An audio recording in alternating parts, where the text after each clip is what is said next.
and almost all of them, unless I did something stupid or used something I really shouldn't have turned out really well. And one of the things that I like about using the bread yeast is that it tends to be very honest about when it's done. Out of all of the batches I've ever done, I've only ever had 2 go a little bit fizzy in the bottles, and even then, it wasn't much. Cool. So I don't know who else has got a lot of experience with bread yeast, but it's fluffy and it's kind of a pain in the arse for the first racking. But if you just take your lees and refrigerate it, then you can pour off the clear stuff in the morning, and that works really well too for topping off. I use it quite regularly, and the stuff that I get's actually a French strain that's brought in from France. So I sort of think that it's sort of half clean, and the only issue with it is it's fluffy. So you're making croissant mead? Is that what you're saying? I just baguette mead. Oh gosh. Every time, I mean, I haven't used bread yeast a lot, but I've used it several times, and it does. I mean, there's a definite note that you can detect when you know what you're looking for, but it tends to ferment well. Every time I've used it, and it comes out with a pretty solid mead. I mean, I don't know how it would do if I was to, submit it to the Mazer cup, but certainly it's created a very drinkable and mead that's easy to enjoy. Now, obviously I'm not looking at it from the perspective of saying, is this a perfect mead? I'm just saying, can I drink this and do I like it? But sure, yeah. And that's ultimately the measure. It's that's the measure that you want to go by. Would I finish this glass? Yes. Would I pour another glass? Yes. Would I drink the bottle? Yes. Would I actually buy some of it? If it's all yes, then what the hell does it matter what yeast was used? Exactly. And at one point there was a professional meadery that had a mead out there. I don't think, unfortunately, they didn't make it, but it was a bread yeast mead, and it was really good, actually. It was not bad at all. The only fault I've ever come across with bread yeast is it's more likely to throw mousiness, which often, especially in competitions, gets mistaken for a Brett infection. Mousiness? Yeah. If you've ever had an infestation of mice in your house, and what that nest smells like, it has that. It's very hard to tell. Early up, what it gives me is a very warm, it's like a cold smoke burnt flavour when I exhale after drinking it. And the easiest way to detect it is to stick your finger in the glass and then rub it with some friction on your hand until it all dries up and it's a bit warm and have a smell. If it smells like mouse nest, then that's exactly what you got. Mouse nest. I'm trying to figure out if I've had that happen, but then again, the batches where I've had weird stuff like that happen, it's because the ingredients they used were experimental. Yeah. Like, the batch that I used green apples, and I don't mean like Granny Smith, I mean unripe, was one of those not so successful ones that had a very odd flavor to it, and I have not been able to put a name to the flavor, but I may go take a fingerful of that and see if that's how it works. Think of mouse nest and see if that works. This is more of an effect than a flavor. You sort of notice it's an actual flavor. Yeah, it's an actual flavor you can identify. You can zero in on it by thinking about a corn chip or a tortilla chip. Oh, really? That'll get you right into the neighborhood. Okay. I don't think that's what this tastes like. Is it more of a taste or is it more of a nose thing? It's a taste. Okay. Well, it's a definite taste, especially on the back of the palate. You take that breath in, and how much was about on your hand. Those are two really easy ways to pick it out. Go ahead, do your swallow. Check the finish. Then after you've let the finish kind of fade, open your mouth and just breathe in wide mouth, and you'll feel it all over your palate and the back of your tongue. Oh, see, that's strange. What I find when my easiest way of detecting it, for my taste anyway, is I swallow, just like you were saying, but then I keep my mouth shut and I breathe out through my nose, and you just feel it all over the back of your throat. Exactly. Yeah, it's there, and that's the retronasal that you're getting. Okay. Okay. Yep. And that's one of the last things you do when you're tasting is, after you've washed, pull some air over it, swallowed, pull some more air over it. You kind of like let it all settle, and do just like a shrug and a breathe out through your nose, and that's where you pick up a lot of that stuff. And with me, right off the bat, I don't have to do any of that. I know exactly what it tastes like, and it's very common in mead. Bread, yeast, or no. Sounds to me like a lot of these things are due to poor temperature control. That temperature control may be much more important than we're used to talking about. No. Right. Well, a lot of those flavors, like the mousiness, especially that are happening with wine yeast, and in many cases as well, bread yeast, are in fact infections, Brettanomyces or Pediococcus infections. You get the mousiness, and that's one of the things. Actually, if I can. That's the strange thing, because it often gets called out as being Brett at a competition, but on the same bottle with a year's age or something, it seems to go away, which Brett infection shouldn't. Right, I'm exactly. told. Yeah, the other reason I might not pick up a lot of stuff about some of the stuff I've done wrong with mine is because I age for a very long time, because I never get around to bottling, and I'm lazy and I don't drink very much. So it may be that a lot of the stupid things I've done have aged out before I've even realized they were a problem. Could be.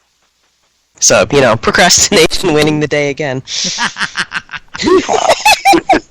Yeah, no, see, I've been obsessively tasting. So like day one, break up the cap, check the gravity, taste. Ooh, that's really nice. Day two, break up the cap, and I do that 3 times a day, but check the gravity, taste. Ooh, still really good. Day 4, and it's like, wait, what? This is starting to get kind of thin. I'm not sure I like the direction this is going.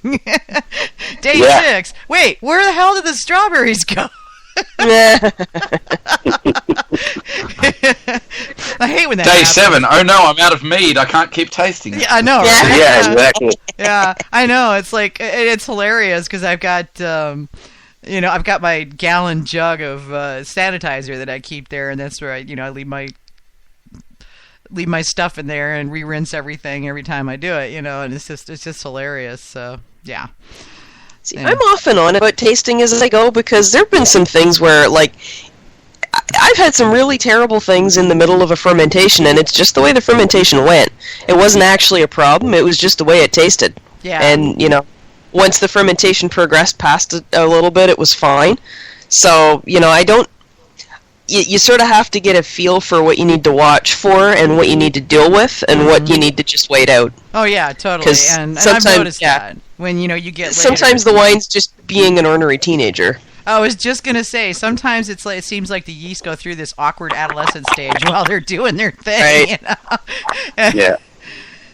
So, yeah, no matter what you do. Hey, Hamish, just for reference sake, the chemical that causes both that aroma and character that you taste, that mousy, rancid tortilla chip cracker kind of character, is called pyridine. Pyridine. Yeah, P-Y, pyridine. You also get that with Enococcus. That's really interesting, because my initial perception of it, when I didn't know what it was that it smelt like something had been burnt, but it was cold. And it's called pyridine, like fire. And there you go. Yet another incidence of things being named in ways that don't make sense. Do make sense. Yeah, well, yeah. But I mean, it's interesting though. I think Manny's right in that. I wonder what percentage of problems with yeast could be resolved by just the simple measure of temperature control. Come on, that's the most common reason for yeast and batches not turning out well. Yeah. Temperature control is the main reason. And running a close second, and most of the time neck and neck in the lead, is poor sanitation practices and poor aseptic technique. People don't sanitize enough. They don't take sanitization seriously enough.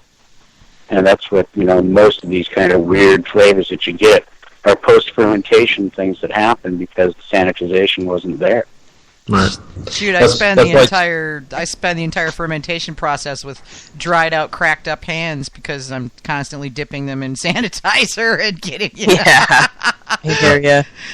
Yeah, I used to and say I spend mine wheezing because I'm spraying everything down with sulfites. Yeah. Right. When I was gonna brew beer, I used to say, "Oh, it's time to go clean things." Not brew.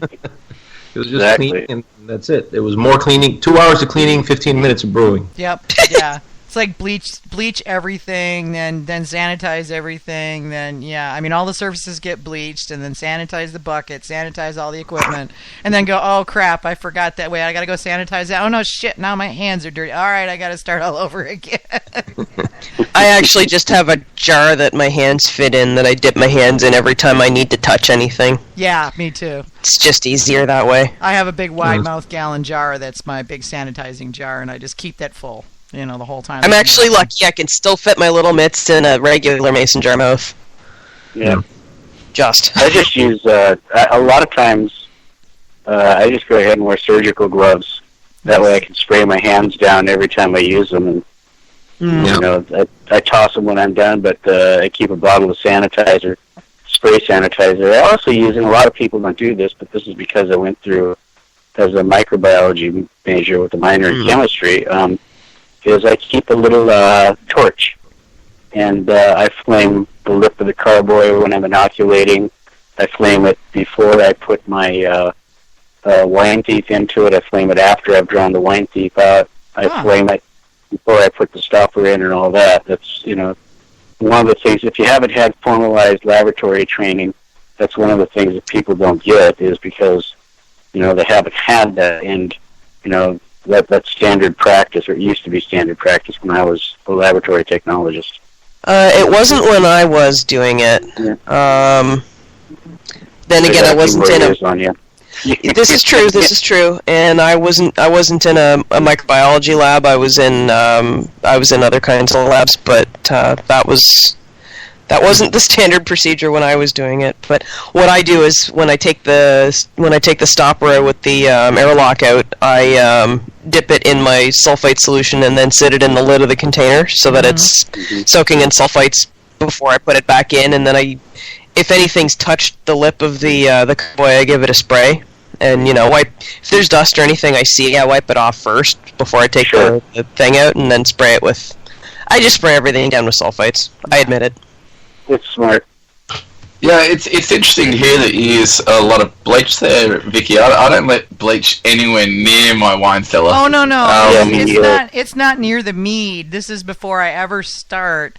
I don't have a brewing room, so basically I take a bleach-based cleanser and I clean all the countertops and then wipe everything down really thoroughly, and then I actually go over it again with sanitizer just to make absolutely sure everything is nice and clean, because I'm brewing in the place where I cook my food.